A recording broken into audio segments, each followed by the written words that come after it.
Have you noticed how certain used cars always have those nasty lightweight aftermarket mats put in them? The mats you used to see in Halfords, but are now mainly on eBay, that are nice and cheap, and look like it. Apart from the nice part, these hairy things resist every effort to clean them, whether you are using a state-of-the-art vacuum or your fingernails. You hardly ever see them in German cars. That's because German car owners tend to stick with Class UFO mats that stay flat, and will even hunt them down on the internet if their original ones are worn out. Proportions so good it worked for RWD2, but you do regularly see these flimsy efforts in AMGs of the ZR, ZS and ZT variety, usually in a dirty gray and edged in a charity shop pink-colored color that only makes them look worse. Shed's theory on these hateful things is that old ZTs are bought by stingy older gentlemen who like the idea of stuff that they think looks expensive but isn't. And sure enough, here they are in this week's shed, an otherwise very classy ZT190 in dark metallic gray, besmirched only by the dreaded curly mats. Luckily, we can forget about the mats nearly by concentrating on everything else that is good about the ZT190, and there's plenty of that. Much of it is in that small sign, which stood for plus lots of kit. The vendor hasn't bothered to list all its bits and bobs, but they should include things like climate control, satin and a pipe rack. It looks like this shed doesn't have a sunroof, which is a relief as they are known for both leaking and jamming. Beneath all the baubles, the ZT was a fine handling and fine-writing machine. It ran from 2001 to 2005, meaning that this car was conceived under BMW rules, under the terms of the Reverb merger, which lasted from 1994 to 2000.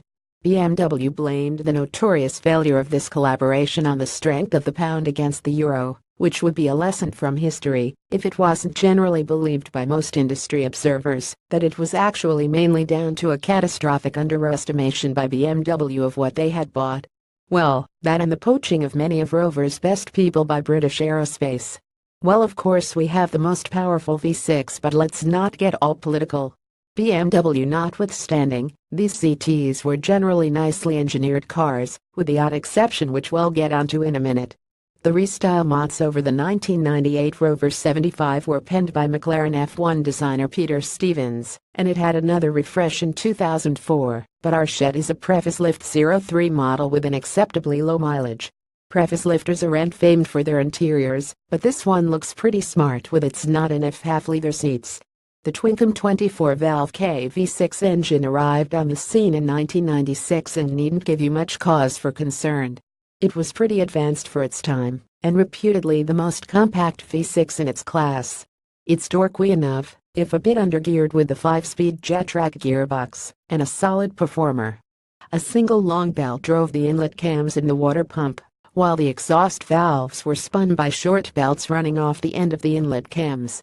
The KV6 wasn't related to the Series 4 so it wasn't plagued by head gasket failure, just some cylinder liner trouble on early PRE98 units, but you do have to watch the coolant side of things.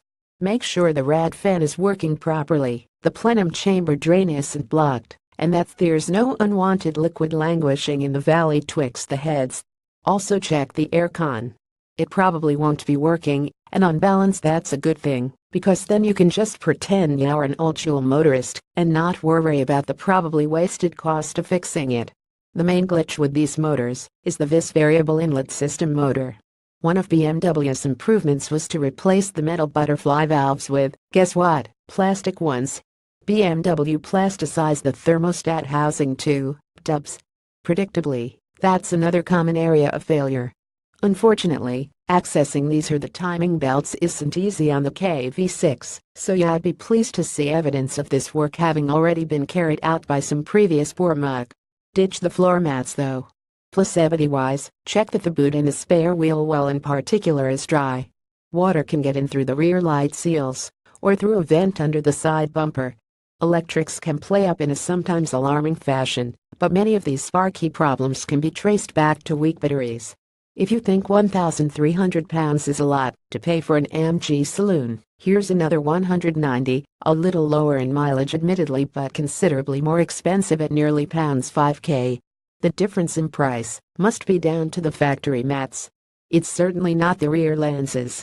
Let's scurry back to the cheery security of our good value shed. Here is the richly detailed ad. MOT valid until 19,052,018.